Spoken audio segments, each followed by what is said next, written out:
خوش آمدید ناظرین، یہ آپ کا چینل قاری کفایت۔ اس پہ ہم اپلوڈ کرتے ہیں حکمت کے متعلق دیسی نسخے اور دین اسلام کی قیمتی معلومات۔ تو انشاءاللہ العزیز آپ اگر اس چینل سے وابستہ رہیں گے تو آپ کو بہت ہی کارآمد معلومات صحت کے حوالے سے، دیسی نسخوں کے حوالے سے اور دین اسلام کے بارے میں ملتی رہیں گی۔ آج ہم جو چیز آپ کے لیے لائے ہیں یہ تیار کر کے آپ خود اس کو گھر پہ بآسانی تیار کر سکتے ہیں۔ یہ ہے زنجبیل، اسے سنڈ بھی کہتے ہیں اور اس کو خشک ادرک بھی کہتے ہیں۔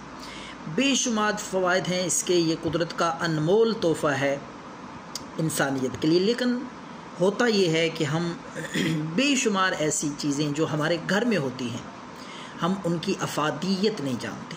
مثال کے طور پہ اجوائن ہے، ہر گھر میں موجود ہوتی ہے لیکن اس کے فوائد کا ہمیں علم نہیں ہوتا۔ اجوائن کا قہوہ بھی استعمال کیا جاتا ہے مختلف بیماریوں، پیٹ کے امراض، معدے کے امراض کے لیے۔ اسی طرح سونف ہے گلے کے لیے، گلے میں ٹانسلز ہوں اور گلا سوج جائے، درد ہوتا ہو، جلن ہو، بیٹھ جائے گلا، تو ان سارے امراض کے لیے سونف کا قہوہ بڑے بہترین چیز ہے۔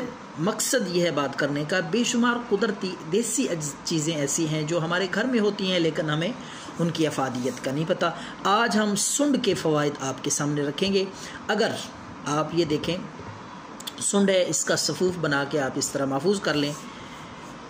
اس کا یہ سفوف آپ ایک چٹکی لے کر آپ جس وقت بھی کھانا کھائیں، صبح کے وقت، دوپہر کے وقت یا شام کے وقت، ایک چٹکی اپنے سالن پہ اگر یہ ڈال لیا کریں تو اس کے حیرت انگیز فوائد ہیں۔